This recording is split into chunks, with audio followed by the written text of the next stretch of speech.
friends, welcome back to the channel.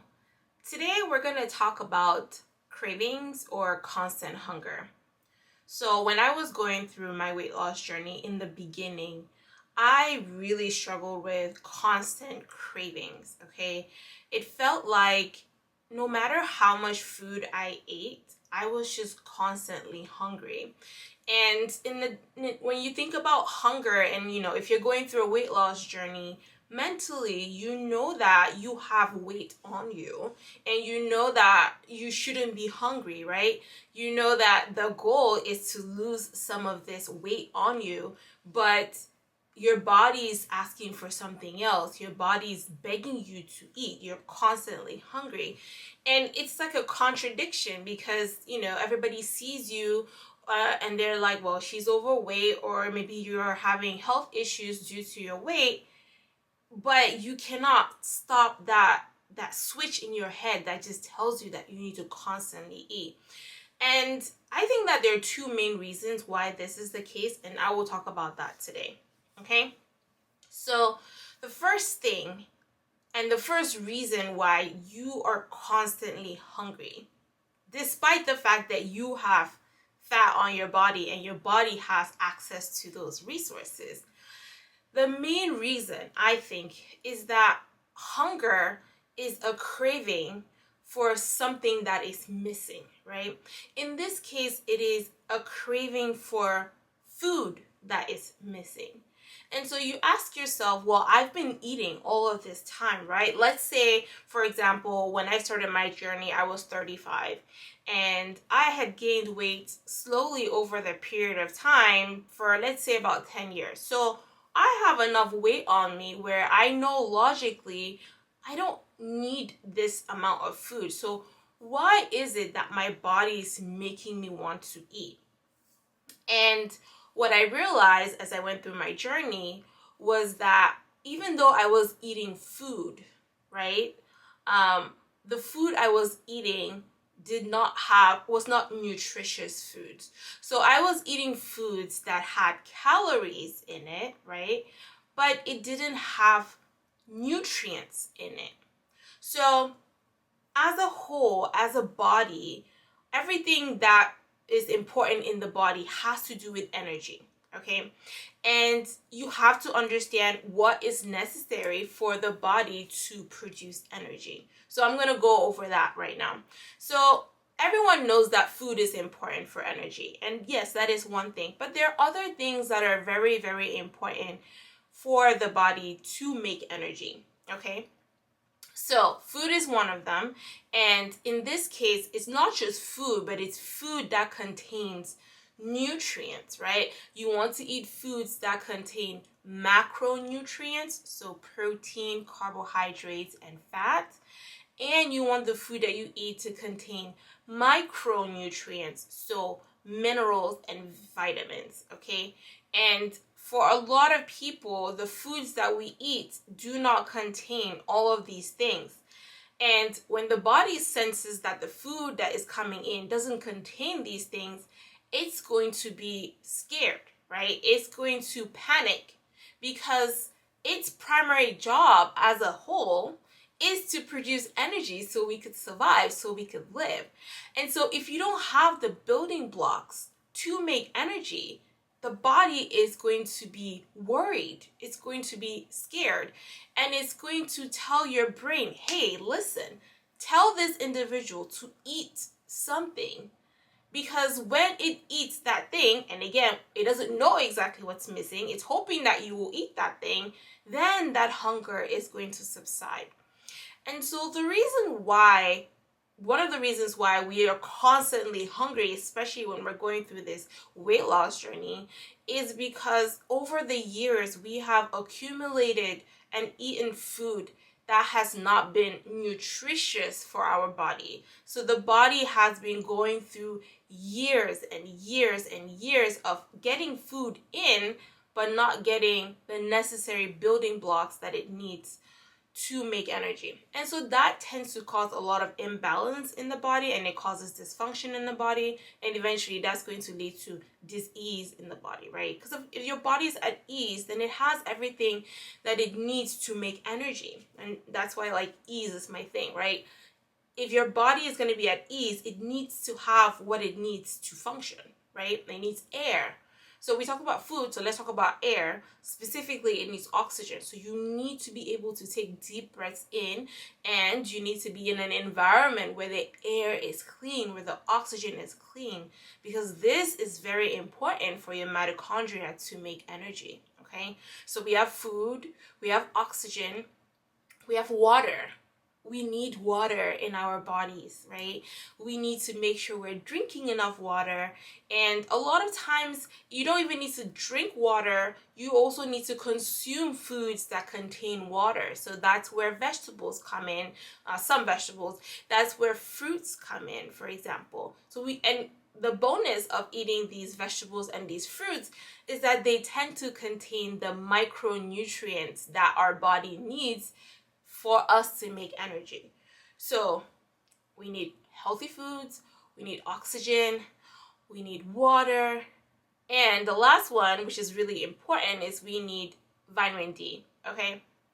So if you look at the mitochondria and the way that it makes energy, mitochondria is basically like the brain in the cell, and it's responsible for making 90% of the energy in our body. One of the things that is very important for the mitochondria to make energy is vitamin D. And so if you're a person of color like me, for example, and you live in the northern hemisphere, then getting access to vitamin D can be quite difficult because, one, our melanin is going to make it difficult for us to absorb sunlight, right? And two, well, for example, it's winter right now, we're all covered, so we're not able to get the amount of sunlight on our skin to convert the vitamin D from its inactive form to its active form. And even in the summer, we're indoors so much that we don't actually get the amount of sun that is necessary to fuel our mitochondria, right? So mitochondrial health is so important, and mitochondria needs all of these things to be able to make energy. It needs water, it needs oxygen, it needs vitamin D, it needs macronutrients, it needs micronutrients. And so if we're constantly eating food, or we're constantly taking in air, or we're not taking in enough water, or if we don't have enough vitamin D, right? If we don't have the foundational building blocks for energy production, our body is automatically going to be scared. And when your body is scared, it is going to ask you to relieve that fear, right? And that in the body, that is going to be how you get cravings. So you get cravings because your body is missing something to make energy. And I know it sounds really simple, but you have to think about it in a very simplistic way, because once you understand that fundamental part of it, then when you're picking foods that go into your mouth, water, where you're taking a lot of your air energy, then you're very careful. Like, you have to ask yourself, is what I'm putting in my system, or even on my system, like the light that's coming onto your system, is it helping my mitochondria to make energy, right?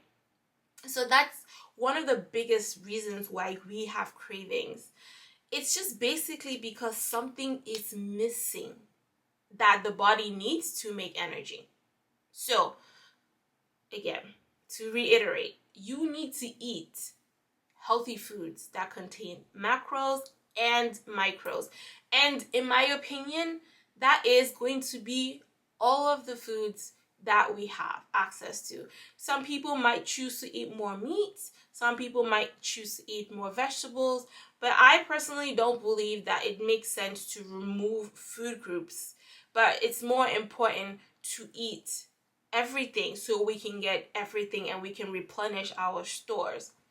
I'll give you an example. I see patients in the office sometimes who come in with skin problems, and we always check like their stored iron, for example. We call it ferritin.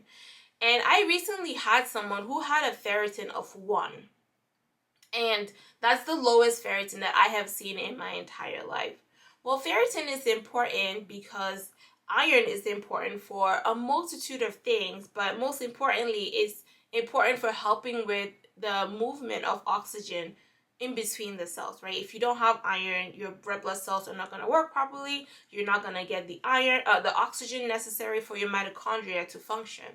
And so if our stores of minerals and vitamins that are necessary, so minerals, vitamins, fats, carbohydrates, amino acids, if the necessary building blocks that we need are tapped out, they're low, our body is going to have cravings, right? Our body is going to be begging us to fill those cravings, well, not fill the cravings, but it's going to be begging us to fill those stores, right? So if your bone marrow is empty, then your body is, it's like you are a car and you're running without gas, right? Eventually the car is going to break down.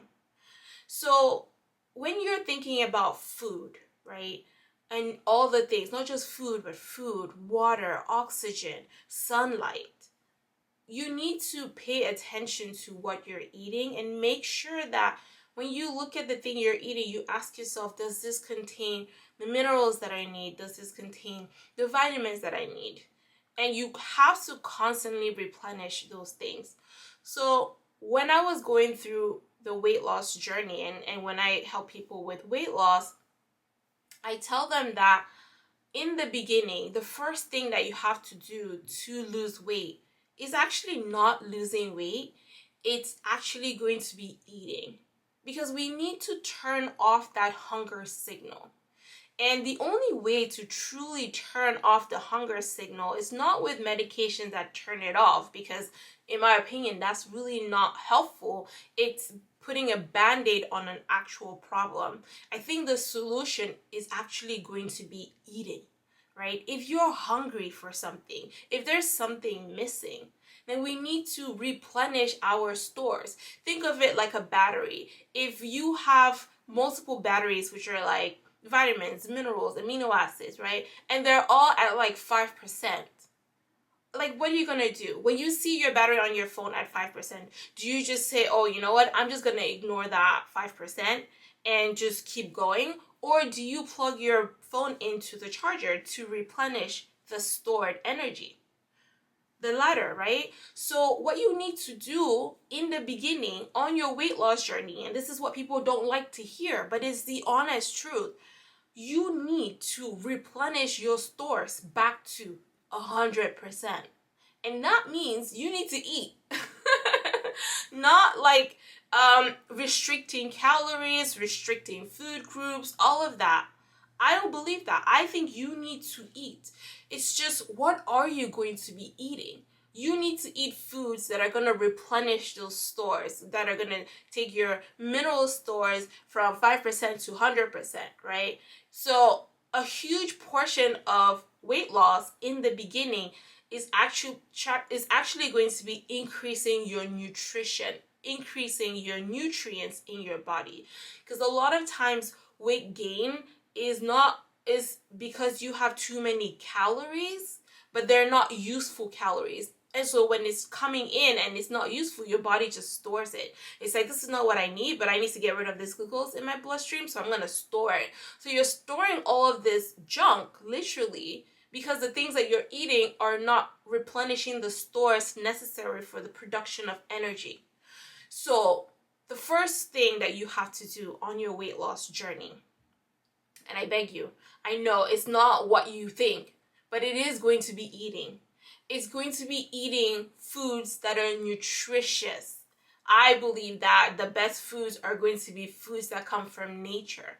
And it is going to be eating both animal products and eating plant products, okay? Personally, I eat fish, I eat lamb, I've tried beef, I've tried all the different meats to figure out what my body likes and what my body doesn't like, okay?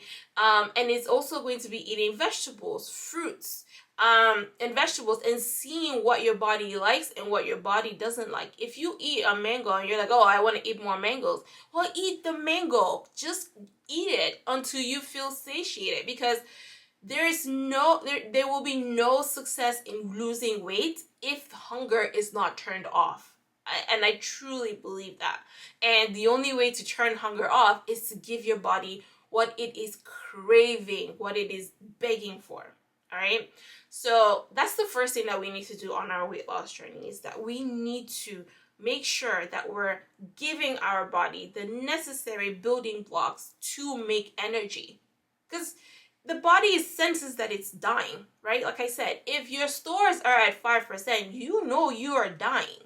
Well, you may not know it, but your mind, your brain knows that it is on its way out. And it's like, no, my life is not over. I need to do something to help this entity to become whole again. And so that is going to be eating. And so we need to make sure that we are fueling our body with really healthy foods, okay? Now, the second part of cravings or constant hunger, again, this is my opinion, but I think outside of food, our cravings are an indication of what is missing in our lives, okay? And I have come to understand that the life that we live in this world is very chaotic, right? And everything seems to be designed to keep us scared. Even the food is designed to create fear in our body, right? If you eat the foods that don't have nutrients, then your body is fearful, it's scared. And if you think about the mind and the potential of the mind, the potential of the body, we have unlimited potential, but we cannot tap into our potential if we are scared, right? So fear is very restrictive. It stops you. Think of fear as like, if you think of like fight or flight, you know, you're just like, I'm just frozen when I'm scared. And when you're scared, nothing is moving. You are not experiencing life, right? And there's so much to experience. But because our world is creating fear in our minds and in our bodies, we are not able to tap into our full potential, right? And so a lot of it, in my opinion, is created, okay? If you think about social media, for example, our focus when we're on social media is very much into, you know, very fast-paced stuff, very addictive behaviors, very addictive videos, and it makes us look at this tiny phone, right? We're constantly looking at this tiny phone, and we're thinking that what we see on this tiny phone is life. And we don't even look outside to nature, to the possibilities. And it's designed that way, right? So our minds are designed to be in fear mode.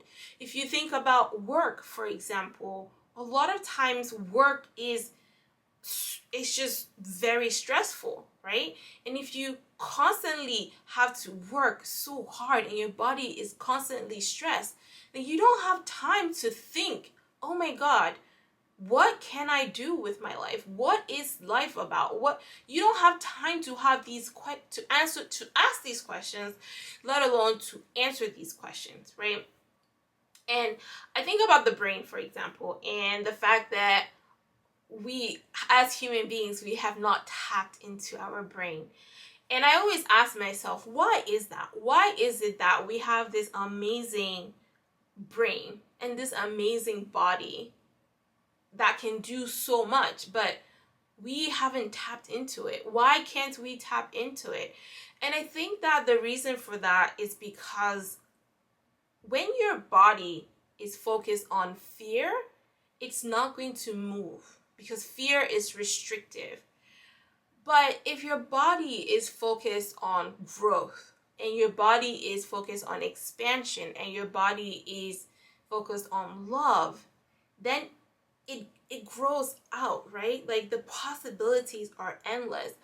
And so one of the things that I've come to understand about the mind is that like I think about the number one, right? And like I think about God, for example, and like why like we call God the one, right? And if you look at the possibilities, so if you started from nothing, if you look at the number between 0 and 1, the possibilities, the numbers within 1 and 0, or 0 and 1, is infinity. There's an infinite number of possibilities. Infinite number of possibilities. Infinite number of experiences, right? And so if you're living your life and you're just doing, let's say, 1% of what you could be doing, then your mind, your body, your soul is like, what else am I missing, right? It's like I see it as fear is 1% of our life, and growth and expansion and experiencing life is 99% of the possibilities that we have. But everything is designed so that we can only focus on the 1%. We focus on the fear, we focus on the lack, we focus on the things that we don't have. And because we're focusing on the 1%, our body intuitively knows that there's 99% out there that we can be experiencing. We can tap into 99% of our mind. I truly believe that. But it's kind of like a lens, right? And you have two glasses. You have to decide which lens are you going to look at. And we are conditioned to focus on the fear lens, to focus on the protect yourself lens, to focus on the lack lens. And we're all just scrambling and living in chaos in this fear-based society, in this fear-based mind, body, and soul.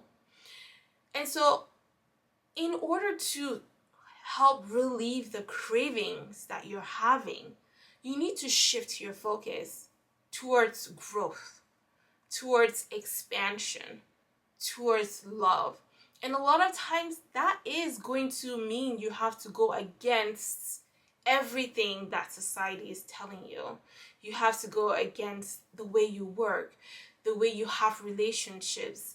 You just have to go against everything that is being told to you. You have to go against the way you are being programmed, because you need to experience that 99%, right? Even if you just say 1%, I'm just going to go 1% in the other direction of possibilities, of growth, of expansion, of seeing what else can I do with my life. You know, am I a 9 to 5 person? Is my life really about waking up, eating food, driving to work, working 8 hours, coming back, watching football, going to sleep, and doing the same thing over and over and over and over again? Is that what life truly means? Or is there something more to life, right? You have to ask yourself those questions. And your soul is begging you to ask those questions. Your soul is begging you for that experience of life. But because we are stuck in a fear-based society, in a fear-based mode, we are not looking in that direction. We are constantly looking at the fear side of things, right? I feel like I just got this idea about Lord of the Rings, and I don't know the specifics of it, but I know that there was this like eye in Lord of the Rings, like that everybody was scared of, right? And it's this like ring of fire, and it was constantly like looking in one direction. And I remember that one of the ways that they were able to help win the war was to kind of take his attention, or have it look in one direction so that the hobbits could go in the other direction. I hope that I'm making sense with that. But it's kind of the same thing. It's like your eye, you have two eyes, right? And so you have to direct the eye in one way or another. And if you direct the eye, your eyes, or your viewpoints towards fear, then you're gonna stay stuck. And you're going to stay restricted. And that might work for a period of time, but there's always that calling in the back of your mind where it's like, hey, there's a 99% potential that you're missing, right? And so that's what cravings are. That's what hunger is. Hunger is the feeling that something is missing. You're missing the experience of love. You're missing the experience of going to a new country or experiencing different ways of life, right? And if you constantly get stuck in a routine and you don't experience life, you're never going to have satiated. Your soul, your spirit is never going to be satisfied. Your soul is going to constantly be hungry. And believe it or not, when your soul is hungry, in a way that creates fear in your body, and that will also make you eat food that is not healthy, right? It's very much connected. Your mind and your body is very much connected. And so if your mind and your spirit and your soul does not feel satisfied, your body is not going to feel satisfied, and then you're just going to get stuck. Anyways, might have gone a little bit crazy, but my point is, cravings and hunger are your body's way of telling you that something is missing, right? In the body, it's usually going to be what is necessary for your body to make energy, but in your soul, it's going to be you tapping into your potential. It's going to be you going in the direction of the possibilities, right? So what I will say to you, I've already talked about what you need to do food-wise, which is make sure that you're eating food. Make sure that you eat enough food so that you get to the point where the hunger stops, right? And again, it's not going to be junk food. It's going to be the healthy, nutritious food. Once you get to that point where the hunger stops, where you don't constantly crave food when you eat, then and only then are you ready to lose weight. So that's on the body side. But on the mind and the soul and the spirit side, please take your attention away from the fear on social media and the news, fear surrounding work, fear surrounding everything around you, and ask yourself, what new experience can I try this week? Try something new for the first time. Go to a new club. Do something that you've never done before. Even if it's just going for a walk in the woods, right? Try something new. Your soul, your spirit is craving for growth. Your body, your soul is craving for expansion. And it is your duty in life to see what your potential is, to try your best to see what can I accomplish in this life. Because if you don't accomplish something, if you don't experience life, what is the point of living? Is life supposed to be a constant routine of waking up, going to work, not feeling satisfied, coming home, eating foods, feeling constantly hungry, and going through that loop? Or is life about experiencing new things? Is life about having so many different versions of love in your life? Is life about contributing to society with the gifts that you have? Like, you ask yourself, what is it that your body is craving? What do you feel is missing? Write it down, right? And this is a personal thing. This is not something that you can outsource to somebody. You have to sit with it. You have to ask the questions. Why is my body constantly hungry? What is missing in my life? Write those things down. And if you don't know, then just go randomly to Google and just ask it, what new experiences can I experience this weekend, for example, right? Just go in a direction that is not based on fear. Go in a direction that is based on love, that is based on growth, that is based on expansion. Do things that feel good, right? And it's always just taking one step. You take one step, you feel that energy, then you go to the next step. And so then what ends up happening is you are going to be able to not just satisfy your body in terms of the nutrition that it needs, you're going to be able to satisfy your soul. And once your soul and your body are satisfied, your body is going to be at ease. Your body is going to relax. Your body is going to be calm. your body is going to enjoy life. But if your body is not getting what it needs, your body is going to be in dis-ease. And that's what disease is, right? It's dis-ease. It's the absence of ease. And I think as human beings, our only purpose in life is to live at ease. And ease is going to be growth, it's going to be expansion, and it's going to be love. So I hope that this video helps one person. But these are some of the things that I have come to realize as I have been going on my weight loss journey, and that's what I will be sharing with you guys here on the channel. So stay tuned for more videos, and making videos like this is part of me trying to grow and expand myself and expand my ideas and share my ideas with the world. So I hope you found this useful, and I'll see you on the next video.